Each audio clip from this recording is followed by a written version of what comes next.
बिस्मिल्लाहिर्रहमानिर्रहीम। अस्सलाम वालेकुम नाज़रीन, आज की वीडियो में मैं आपको गुनाहों की बख्शिश के लिए हज़रत खिज़र अलैहिस्सलाम की दुआ बताऊंगी। एक दिन हज़रत अमीरुल मोमिनीन अली अलैहिस्सलाम तवाफ़े काबा में मशगूल थे। क्या देखते हैं कि एक शख्स पर्दा काबा को पकड़े हुए यूं दुआ कर रहा है, ऐ वो खुदा कि जिसका सुनना दूसरों के सुनने से गाफिल नहीं करता। ऐ वो खुदा कि जो तकाज़ा करने वालों के सवाल को समझने में इश्तबा नहीं करता। ऐ वो खुदा कि जिसे इसरार करने वालों का इसरार आज़रदा और रंजीदा नहीं करता। मुझे अपनी बख्शिश की ठंडक और अपनी मग़फ़िरत की शैरीनी चखा। हज़रत अली अलैहिस्सलाम ने उससे फ़रमाया, मैंने तुम्हारी दुआ सुनी है।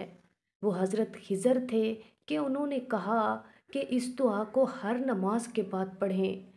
मुझे उस खुदा की कसम कि जिसके दस्ते कुदरत में खिज़र की जान है, अगर आपके गुनाह आसमान के सितारों और रेत के ज़रात के बराबर हों, तब भी खुदावंद मुतआल उन्हें आँख झपकने से पहले माफ़ कर देगा। सुभान अल्लाह।